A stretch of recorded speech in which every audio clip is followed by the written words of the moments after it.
Good morning. இன்றைக்குள்ள காலையில் டிஃபனில் சிவப்பரிசி தோசை, இட்லி, கடலை சட்னி, கொஞ்சம் டபுள் பீன்ஸ். இந்த சேனலில் ஃபுட்டோட டிஸ்பிளே மட்டும் இல்லாமல் கூடவே ஹெல்த் டிப்ஸ் கொடுக்குறேன். உங்களுக்கு பிடிச்சிருந்தால் சப்ஸ்கிரைப் பண்ணிவிட்டு பாருங்கள். அப்போ நான் போடுற வீடியோஸ் உங்களுக்கு நோட்டிஃபை ஆகும். இந்த அரிசியில் நிறைய ஃபைபர் இருக்குது, கொஞ்சமாக கார்போஹைட்ரேட்ஸ் இருக்குது. இந்த இட்லியில் கார்போஹைட்ரேட், ஃபைபர், ப்ரோட்டீன் நமக்கு கிடைக்குது.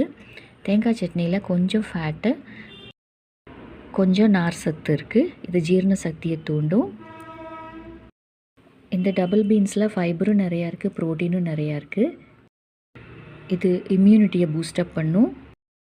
இதில் இருக்கிற ஆன்டி ஆக்சிடென்ட்ஸ் ஹார்ட் ஹெல்த்துக்கு ரொம்ப நல்லது. இது எலும்புகள் எல்லாம் ரொம்ப ஸ்ட்ராங் ஆகும். பிளட் சுகர் லெவல் அது கண்ட்ரோல் பண்ணும். கான்ஸ்டிபேஷன் ஆகாமல் தடுக்கும். தேங்க்யூ. தேங்க்ஸ் ஃபார் வாட்சிங். நான் போடுற வீடியோஸ் எல்லாமே பிளட் சுகர் லெவலை ரெகுலேட் பண்ணுற மாதிரியும் அப்புறம் வெயிட் லாஸ்க்கு தகுந்த மாதிரி உள்ள ரெசிபிஸ் தான் அப்லோட் பண்ணுறேன். உங்களுக்கு யூஸ்ஃபுல்லாக இருந்தால் சப்ஸ்கிரைப் பண்ணிவிட்டு பாருங்கள்.